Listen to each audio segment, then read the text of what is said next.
Esse podcast foi gravado pelo professor Henrique Pazetti, do Ângulo Sorocaba, a Escola do Leão.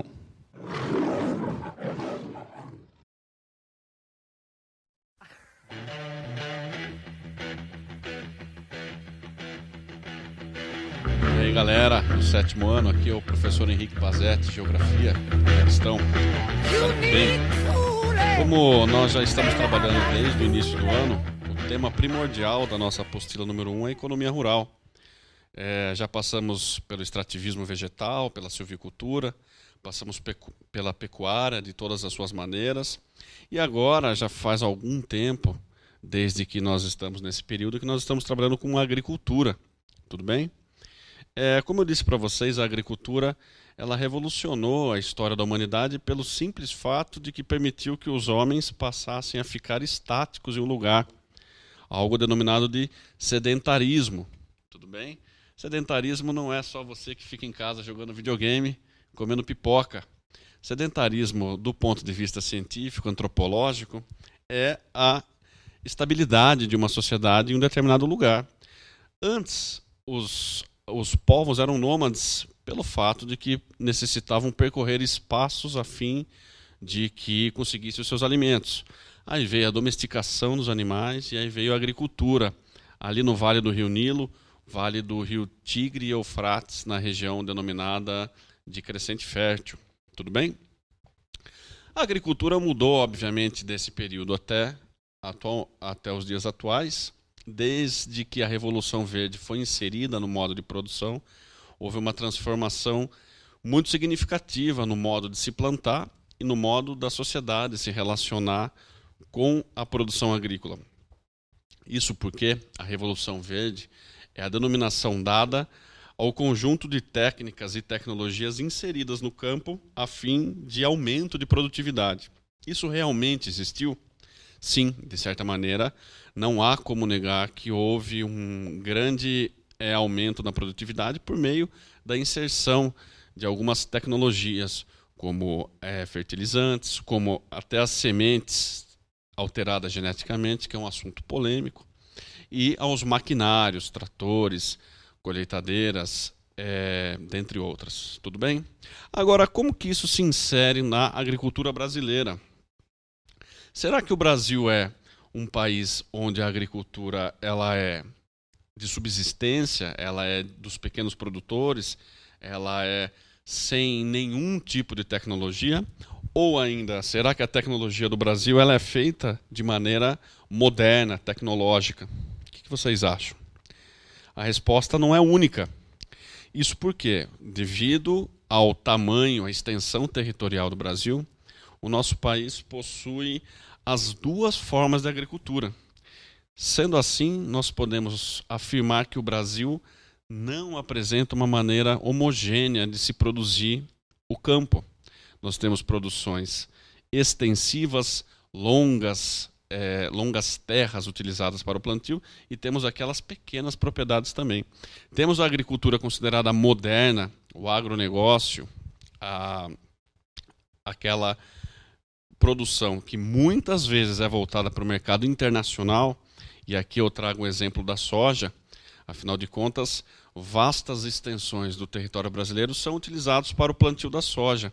O cerrado, por exemplo, um bioma que praticamente foi extinto, afinal de contas é um hotspot, um bioma que praticamente não existe mais graças ao plantio da soja. E a Amazônia é a próxima da lista aí, pois a expansão da pecuária e a expansão da produção de soja tem sido um grande entrave aí na questão da manutenção ecológica da Amazônia. Então, no Brasil, nós encontramos os dois tipos de produção rural. Uma focada nas tecnologias e principalmente voltada para o mercado internacional, ou seja, se produz aqui, mas se vende para outros países, e outras que atendem às nossas demandas diárias. Esses pequenos produtores são aqueles muitas vezes responsáveis pela produção do alimento que chega às nossas casas. Tudo bem? E aí, será que o Brasil depende economicamente dessas atividades para a sua economia? A resposta é positiva. Grande parte das divisas que alimentam a economia brasileira vêm da agropecuária. Por que será que o Brasil tem essas características? Bom, podemos citar como características base do nosso país a grande extensão territorial, além das condições naturais favoráveis, políticas estatais, ou seja, políticas do governo voltadas a atender as demandas agrícolas, e o desenvolvimento de tecnologias próprias. E aí eu cito a questão da Embrapa, a empresa brasileira de produção tecnológica agrícola. Beleza? Só que o campo brasileiro também é dotado de alguns problemas severos, tudo bem? Alguns de cunho ambiental e outros no âmbito social.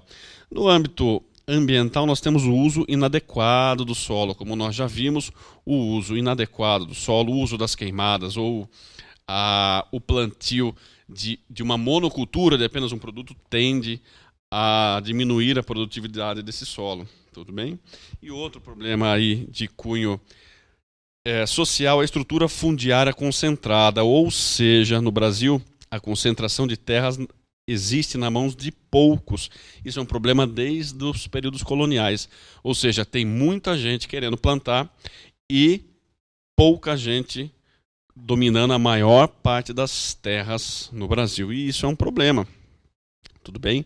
Afinal de contas, a terra ela é considerada um bem social, ela precisa ser produzida, ela produz alimento, e isso é a chave para qualquer nação no mundo. Tudo bem?